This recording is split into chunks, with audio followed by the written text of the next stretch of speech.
One of my favorite stories in the Old Testament is it's in First Kings. It's chapter 13, and I'd like to go over it today, just real quickly. It's a really good story. It's verses 11 through 32. Um, it's just a great story. This is now an old prophet lived in Bethel, and his sons came and told him all that the man of God had done that day in Bethel. They also told their father the words that he had spoken to the king. And their father said to them, "Which way did he go?" And his sons showed him the way that the man of God who came from Judah had gone.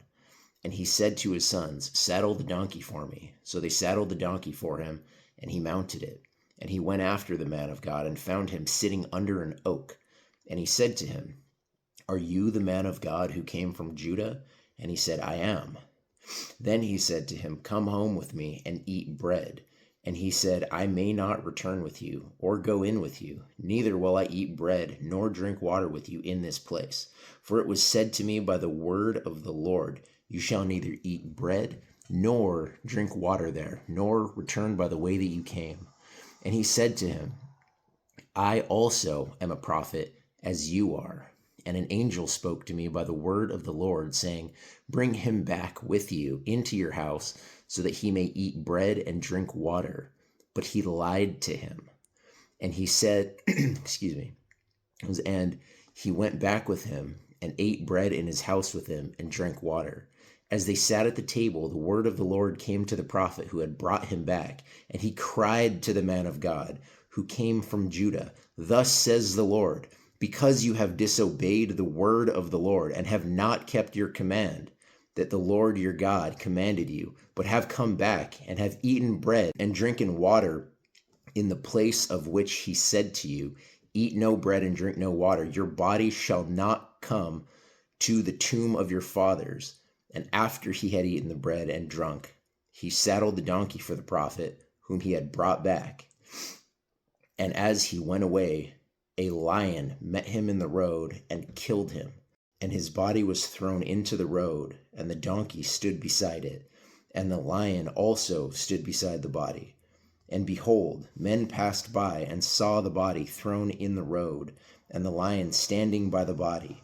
And they came and told it in the city where the old prophet lived. And when the prophet who had brought him back from the way heard of it, he said, "It is the man of God who disobeyed the word of the Lord. Therefore the Lord has given him to the lion, which has torn him and killed him, according to the word that the Lord spoke to him." And he said to his sons, "Saddle the donkey for me." And they saddled it. And he went and found his body thrown in the road, and the donkey and the lion standing beside the body. The lion had not eaten the body or torn the donkey.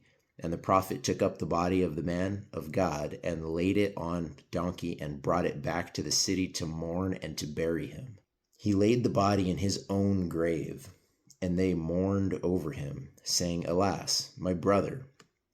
After he had buried him, he said to his sons, "When I die, bury me in the grave which the man of God is buried. Lay my bones beside his bones. For the saying that he called out by the word of the Lord against the altar in Bethel and against all the houses of the high places that are in the cities of Samaria shall surely come to pass." This is a super interesting story. You know, we hear a lot about unclean spirits possessing people within churches, within the cities, right? Like you see demon possessed people all the time. And it's very obvious. And the reason that you need to be praying for discernment when you pray for wisdom and for discernment is the people that are going to mislead you are not always obvious. The thing to me that really, really sticks out about this story is it doesn't say, so there's two things going on, right? There's a man of God and there's a prophet. It doesn't say that the prophet wasn't a prophet, right? It says it acknowledges it was like he was a prophet. It says he lied, right? It says that the prophet lied to the man of God. And throughout this lie, right, the man of God had a choice to make. He thought, well, I could either do what the Lord is telling me to do, or I could just go out on a whim and like, just this dude is telling me like, no, it's okay, God told me, right? But like he was lying to him, right? And so in trusting this man instead of what God told him, he was eventually led to death, because he went to his house, and then the prophet, for whatever reason, he lied. He said, you have not obeyed the Lord, and now you're gonna get it, And so then the man of God gets back on the road, and he starts riding his donkey down the way, and he gets eaten by a lion, and he got murdered. And the prophet, he's like ripped up about it. He's like, oh, I'm so sorry. Like, and he tells his kids, please bury me in this guy's grave. Like this is a horrible, horrible situation. He's so like mournful and so sorrowful over like the whole thing, right? But the thing is, that doesn't matter. Like, it doesn't matter that he was regretful of it, right? The point is, regardless of his realization after the fact, the man of God chose to trust in a man versus trust in the Lord. This is why discernment is important. This is why when someone says something, the elders, right, or someone that is just getting their information from something other than, the Bible, right? It's very, very important that you do not just take what they're saying at face value and run with it. Like, take it, figure out where they found that information, run with it, right? If it's a prophecy, what is it based on? Weigh it, pray about it, like seriously pray about it.